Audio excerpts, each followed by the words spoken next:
In the early hours of November 13, 2022, 4 University of Idaho students were fatally stabbed in an off-campus residence in Moscow, Idaho.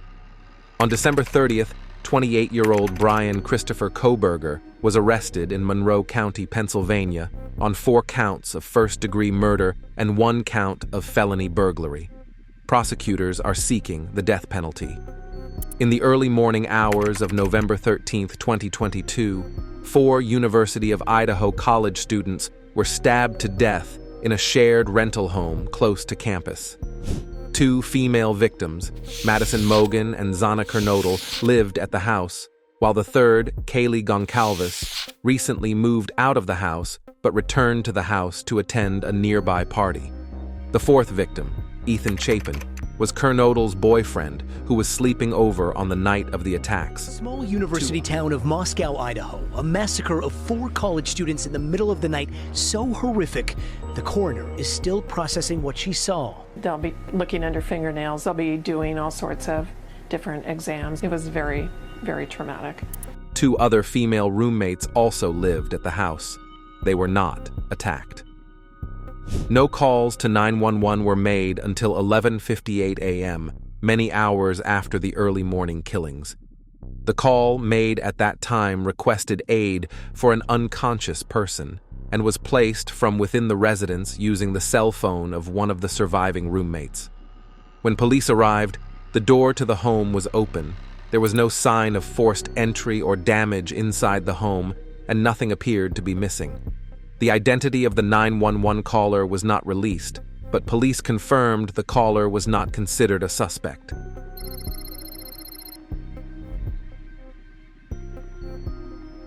After the public release of the affidavit, questions were raised as to why the surviving roommate didn't call for help. Dr. Catherine Kuhlman, a police and public safety psychologist, suggested to Fox News that she may have been petrified with fear.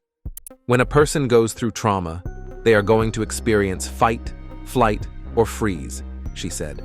Most people in their entire lives won't have to deal with this type of trauma and won't mentally prepare for it.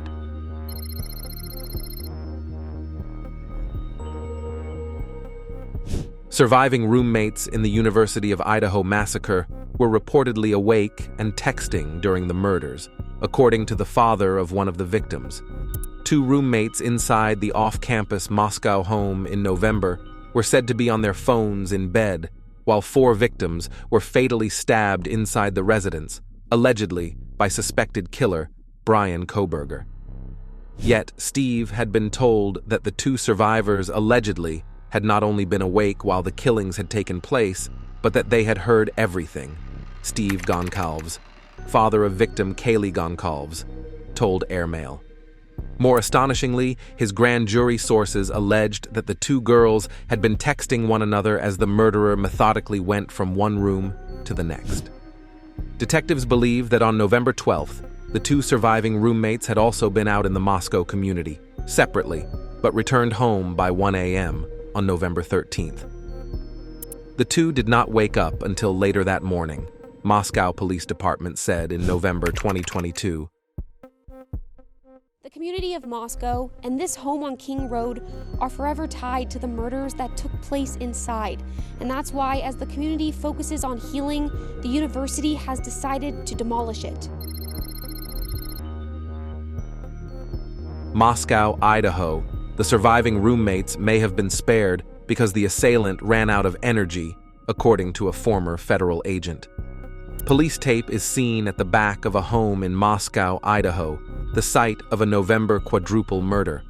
Walder told News Nation that the killer could have left Mortensen and another roommate alive because of the amount of energy expended in fatally stabbing 4 people.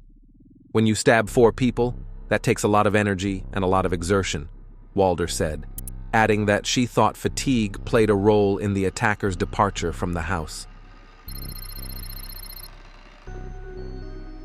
One of the surviving roommates of the 4 slain University of Idaho students never witnessed the gruesome aftermath of the killings, according to a new report. The students were slain on the 2nd and 3rd floors of the house, but Funke was staying in the basement on the night of the killings. Mortensen, however, stayed in a bedroom on the second floor. She told investigators that she saw a masked man in the home around the time they believe the killings occurred, according to a probable cause affidavit that was unsealed in January. The affidavit detailed the chilling encounter, noting that Mortensen said she had opened her door after she heard crying and saw a man with bushy eyebrows and dressed in black, with a mask over his nose and mouth, walking toward her. She froze, the affidavit said, and the man walked to a sliding glass door. She then locked herself in her room. It's definitely an old, creaky house. You can't walk up any of the stairs or on any of the floors without everybody in the house knowing it. Cole Alternator says the building doesn't offer much privacy and was well known to students.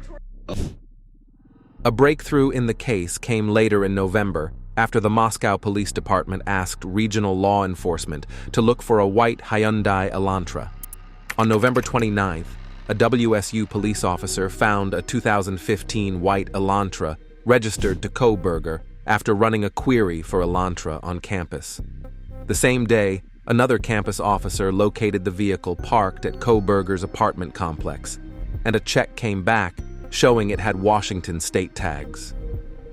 Corporal Brett Payne, the lead investigator on the case, wrote in the affidavit that this led him to look at Koberger's driver's license, which described him as 6 feet tall and 185 pounds, and that his license photo showed him with bushy eyebrows. These details were consistent with a description given by Mortensen. A preliminary hearing in the case is scheduled for June 26th. Arrest. Koberger was arrested on 4 counts of first-degree murder and 1 felony count of burglary, was appointed a public defender, and was detained without bond at the Monroe County Correctional Facility in Stroudsburg, Pennsylvania. On his return to the county courthouse on January 3, 2023, he agreed to extradition. On January 4th, he was flown to Pullman, driven to the Lata County Jail in Moscow, and held without bail. Koberger made his first appearance in the Lata County Courthouse on January 5th and was charged with 4 counts of first-degree murder and 1 count of burglary for breaking into a home with the intent to commit a felony. 1 week later, on January 12th, Koberger made his second appearance for a status conference in the same room at the courthouse. Dylan Mortensen, one of the 2 survivors, identified as DM in court records, was the only roommate who saw the suspect. The newly released court documents also revealed that the survivor told investigators that she saw the masked killer leaving the home and overheard him telling his victims, "I'm going to help you," before stabbing them to death. She reportedly said that she saw a figure clad in black clothing and a mask that covered the person's mouth and nose walking towards her. As she stood in a frozen shock phase, she said that the man had bushy eyebrows and walked past her and towards the back sliding glass door of the home. She said that she then locked herself in her room. On May 17, 2023, the Lata County District Court announced that Koberger was indicted by a grand jury on 5 charges, 4 counts of first-degree murder and 1 count of felony burglary. A preliminary probable cause hearing scheduled for June 26th was canceled after the indictment. In May 2023, Koberger refused to enter a plea during his arraignment. His attorney said that he was standing silent on the charges. The judge entered a not guilty plea for him.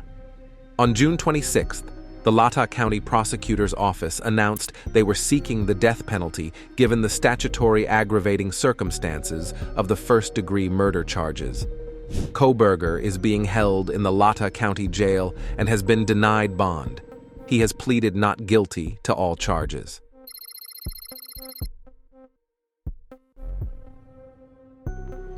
Roommate of Idaho murders victims, seen dancing and partying with friends while family claims she suffers from survivor guilt. She has adopted a reclusive lifestyle and is spending her time at home playing video games. her father shared. However, recently surfaced photos show her at a sorority initiation on September 15th, alongside her University of Idaho friends. She was also seen at a Halloween party on October 31st, dressed in a gold, sparkly outfit, which contradicts her parents' version. In the first video, Mortensen is seen attending a sorority initiation, while in the second video, she is seen dancing and making merry at a Halloween party. Mortensen reported seeing a man leaving the house in Moscow, Idaho during that time, but only realized hours later that her 4 roommates had been murdered. Patricia Monroe, while speaking to the New York Post, mentioned that she has remained close to the family and indicated that Mortensen is doing okay. Monroe, 53, said, "There's a lot of guilt because, if someone says, oh, well, Dylan was so lucky, you don't want to take on that luck because all of the children deserved luck. They all deserve to be spared from that." Mortensen told police that she stood in a frozen shock phase as a person dressed in black clothing and a mask approached her, then walked toward the back sliding glass door and exited the house. Afterward, she locked herself in her room and did not come out until the following morning, which has given rise to online trolls attacking Mortensen and Funke and claiming they were involved in the murders. Thank you for watching the video. Hope you all liked it. Please subscribe, like, and share our videos.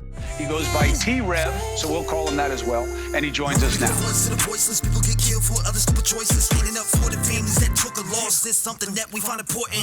Rap game strong, chest up. Little homie, keep your head up. You can be whatever you want. Get rid of the fake and it will lead up.